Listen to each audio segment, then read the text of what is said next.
the home front, in a certain sense, is now part of the front lines. The impact on marriages, the impact on caregivers who have to take care of a veteran who perhaps is dealing with something like traumatic brain injury, the impact on children who are wondering what's going to happen to their mom or dad while they're on long deployments.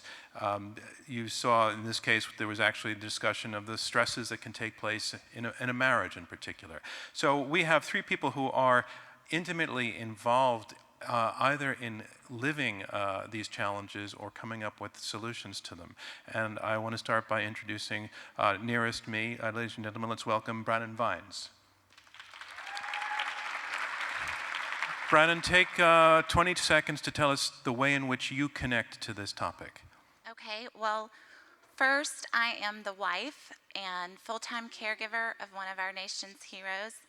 My husband joined the military immediately following September 11th, decided on that morning to enlist, and I am now there at home with him dealing with the realities of post-traumatic stress disorder, traumatic brain injury, and other injuries. And it's come to your shoulders. It has. I, about a little over 6 years ago, started an organization so that our family and others like it were not alone. All right. And that's where our story starts. Tommy Sowers, how do you fit into this topic?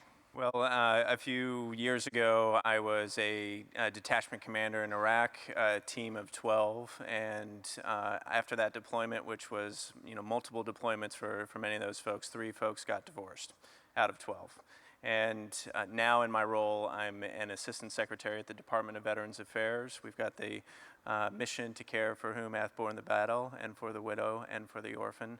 And this administration has put a special focus on reaching out to families, caregivers, and making sure that veterans and their families know, understand, and are using their benefits. Tommy Sowers, thank you. Alan Reyes, how do you fit this topic? Hi. I come from a military family myself. Grew up in a military family with a father that served 30 years in the Navy, and actually still serve as a member of the reserves myself, 23 years now. So my family, my wife, and my kids are very much in this space as well. I'm lucky enough to work at the USO. At the USO, we've been for 72 years now, lifting the spirits of America's troops and their families. So in a very real sense, in today's world, we're there I get to take care of truly my family every day. So that's how I fit in. Thank you, Alan. So let's welcome our panel while I find my seat. And I'd like to go back to Brannan Vines. As you've already explained to us, you have the role of caregiver. Give us more details. Tell us how your husband is doing. Well, I always like to say I very proudly have the role of caregiver. I get to live every single day with a hero. And like so much of the country, am proud of my husband's service. But that service has changed our life. When he came back from his last deployment at the end of 2007, he came back a very different man. My joke is always that, I almost ended up with an arranged marriage. The man still looked the same, but other than that, I had to learn to love and work with him, and for our lives to reconnect all over again. And I take it you're not talking about physical changes. No, while he does have some physical degenerative issues and that kind of thing, the majority of my caregiving revolves around the quote-unquote invisible injuries, around PTSD and around traumatic brain injury. Was he near explosions that got to his head? Yes, Yeah. he in the 2 tours of duty was, within close distance of more than 2 dozen, different explosive devices. He was early enough in combat cycles that it was before we were tracking that really well, and he was infantry. So you got your bell rung a little bit, you were a little shaken, maybe you blacked out, and you got up, you got some Motrin, you might get an IV, and you went back to work. All right, let's bring the focus to you now. He comes home, you literally are saying in a way you don't recognize him anymore. do you have issues? Does he connect to you just in terms of conversation? Does he feel like a member of the family? Does he fit in the same way that he did before? And yes or no, how does that impact you as his wife? We've had to work really hard at learning how to connect with each other. We had a lot of years of really dark places where the distance between us felt like it was just insurmountable. The thing I always try to say, though, is that in this process, what has developed is actually a more adult version of love. Meaning what? We've had to learn to give each other grace. We've had to learn that sometimes the things we say are sometimes the things we don't say that we should. Just because things don't go at the tempo we want them to go doesn't change the fact that at the end of the day, we are still husband and wife and still love each other. So what support have you had in this, or lack of support? Well, there's some in both of those categories. Which came first? Early in this sort of stage of our life, the reason I ended up where I am is that when he came out of the military, I was an extremely proactive military wife.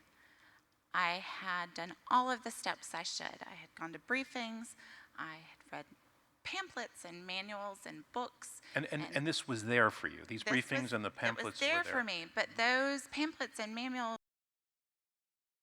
didn't put into real terms the things I needed to know.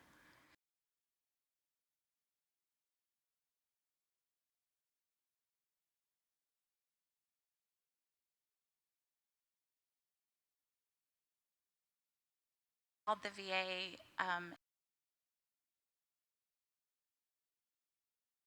And said to them,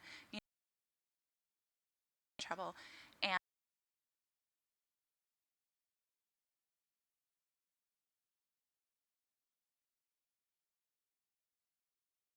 writing. Family very quickly falling apart.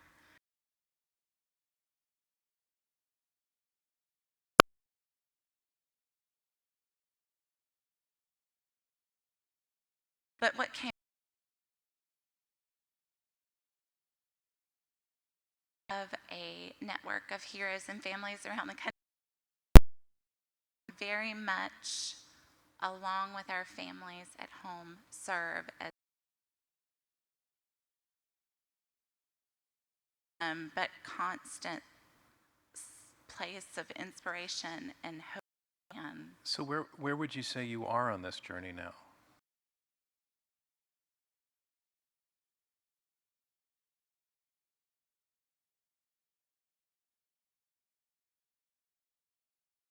I'll regularly get shaky.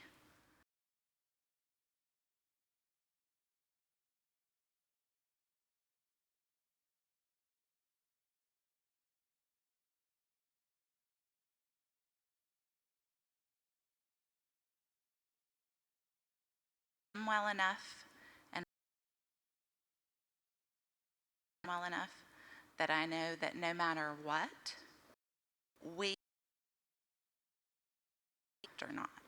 Let me go to Tommy Sowers.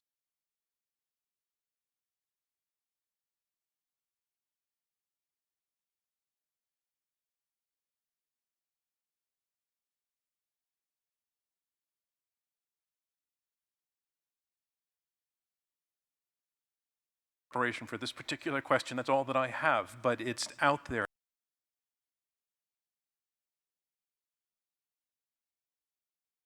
Describe is the exception, or is it too often?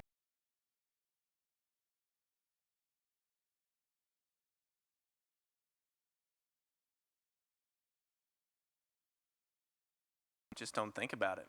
And you're training, you're preparing, you're going to war, and when you're transitioning out of the military, I mean, it's sort of death by PowerPoint, but that is really our challenge. It's been that way for a very, very long time. And when I came into the job, the Secretary has established a number of key priority goals.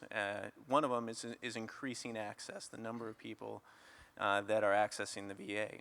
And about 40%, there's 22.4 million veterans, and about 40% of veterans access the VA. And so I asked, Which is too few, you're saying? Well, I asked, is that a good number or a bad number? Some people don't need the VA. But then we did a poll, and 59% of veterans know little to nothing about the VA. You know, we've never done a national outreach campaign. We've never done some of the things that a lot of organizations have done in order to bridge that gap, to get the right information that's out there.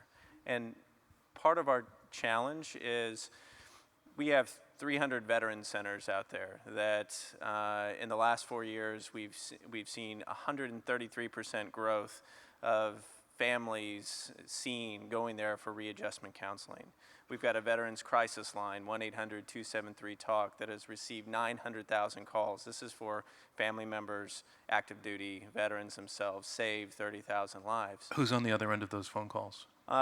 They're counselors on it. Most of them are based in Canandaigua, New York, and we've received 30,000 saves. That's like 3 Army divisions that people have called in crisis. But if people don't know this number, if people don't know about the vet centers, if people don't know that an Iraq and Afghanistan veteran gets 5 years of cost-free health care at the VA, they just got to turn up. I'll give you one more example. We're doing a massive health care push right now. There's 1.3 million uninsured veterans. 1 million of them could qualify for VA services. They just need to walk in. But they don't. And where does this relate to their families, say, the spouses and the kids? Well, one of the key things is we know that it's family members and spouses that often do the most informing, that see that ad, that go to the transition briefing, say, you need to pay attention to this, you need to access your benefits. And you know, it is one of our challenges, but this president, this secretary have focused very heavily. I'll give you one more stat. We're about ready to pass our 1,000,000th beneficiary for the post 9/11 GI Bill. I was talking with Matt out there, who's the spouse of active duty, taking advantage of this. He's got the benefit himself for the service. I've got it. But this is a benefit now that for the first time can pass down to dependents and family members. Well, this question I did think about ahead of time. You are talking about trying to get more vets and their families to access the VA. At the same time, the VA is famously backed up on handling claims. And I mean, at this point this week, it has 418,000 backlogged claims are not dealt with yet. And it's, which is it? You want more people coming in, or are there more people than you can handle? Well, I think the clear thing is we want more people to know and understand their benefits. You know, the backlog has come down 30% just in the last 6 months. We on the right track for that. But and we're when you say on the right track, I'll let you get to your point, but just while you're on this point, on the right track to getting the backlog cleared up by when? By 2015. Okay. And the key for us though is if veterans don't know and understand their benefits, don't know what's out there, and it's not just a disability compensation claim or a check, it's burial benefits.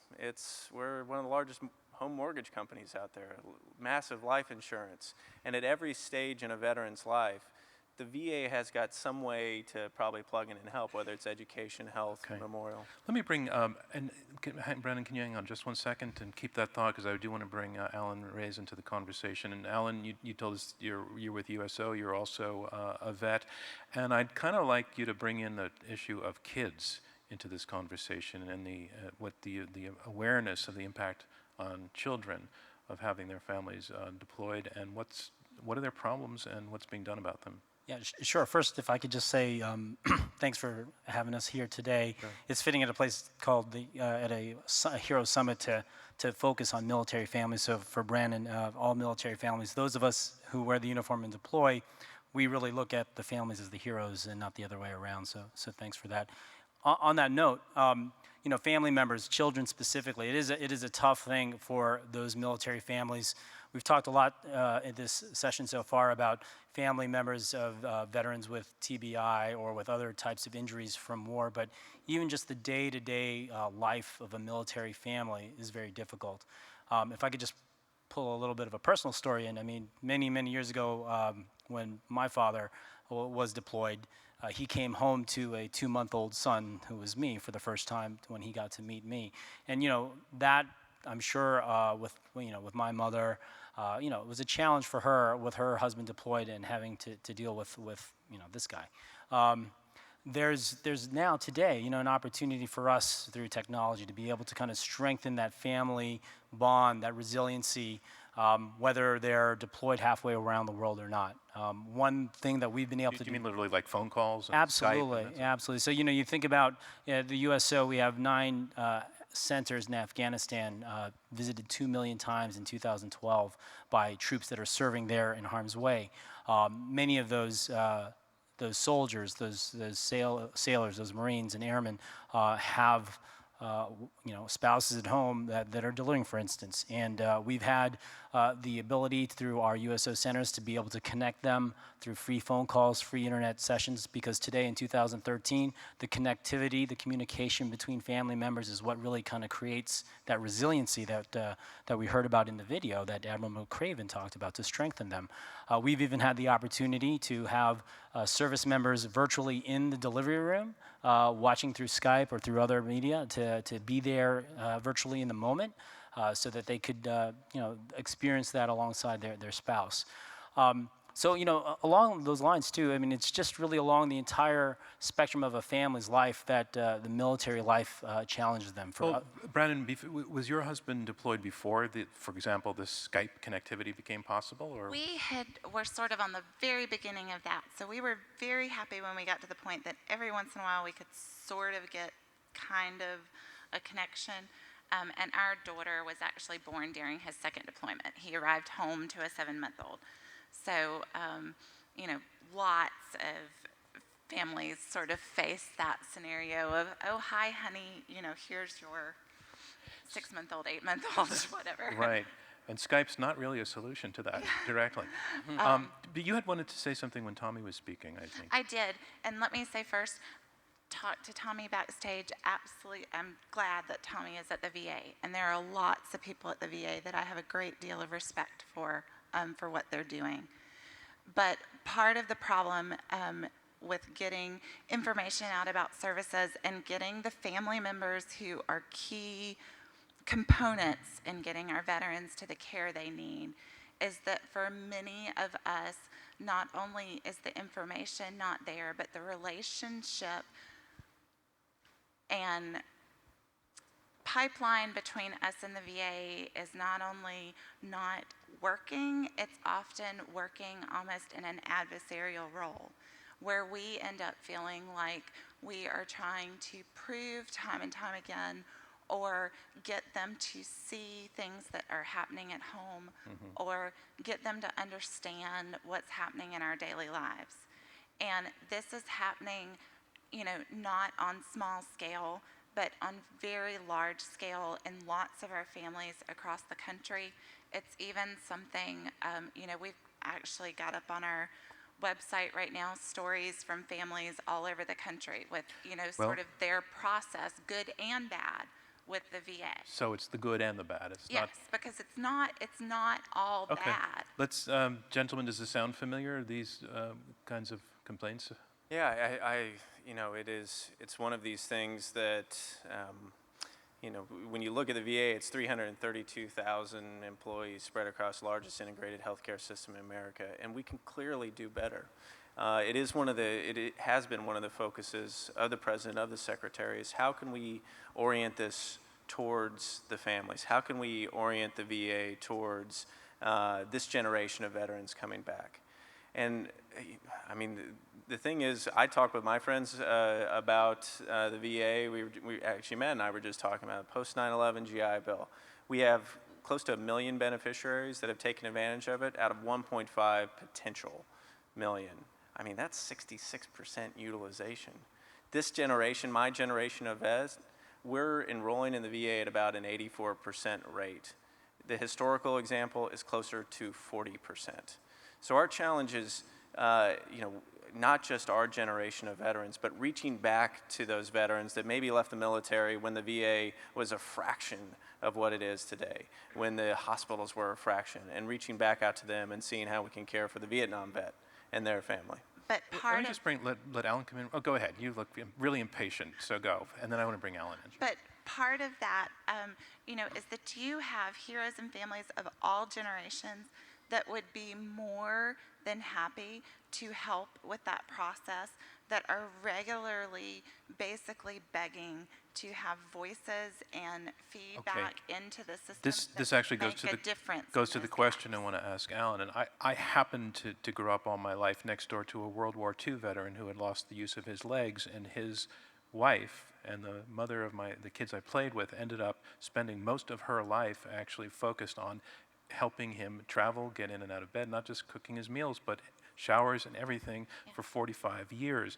And I want to ask you the situation that Brannan represents, that kind of transformation in her life, do you think that that's an underestimated life change that families go through? Yeah, it's a significant life change, John. And I think, there's a lot of organizations, whether they're government, whether they're nonprofits like the USO, that come together to develop programs to support those caregivers. It is a life-changing event. If you have now a service member that has come back with either a visible or invisible wound of war, there is a different person that you are now having to care for. That creates specific stress on that person as an individual, on that couple, and then really more largely the family. So one example of things that we at the US have been able to do, we've been putting on several caregiver conferences that are really kind of across the country and some overseas, where you're bringing together caregivers, primarily spouses, sometimes they're mothers, fathers, they could be brothers or sisters as well, of wounded, ill and injured troops. Bring them together, talk to other folks in the space to help give them tools, tactics, things to be able to cope with the challenges that they have in their lives. All right, Alan, thank you for sharing that solution with us, and we've hit our time limit, but I just want to say one thing, that Brannan will still be here and would actually still like to talk with some of you, so Let me say approach her. One fast, super In 8 fast. seconds, you can. Super fast. Talking about that life change, I have a caregiver right now who is in her final weeks of life, who is figuring out how to make sure her husband and children are handled, that I adore more than anything in the world. And her final weeks are about her husband and children and that sort of thing. That underlines life change. So thanks to the three of you, there's a problem out there, and thanks to the three of you, now we know. Thank you, all of you.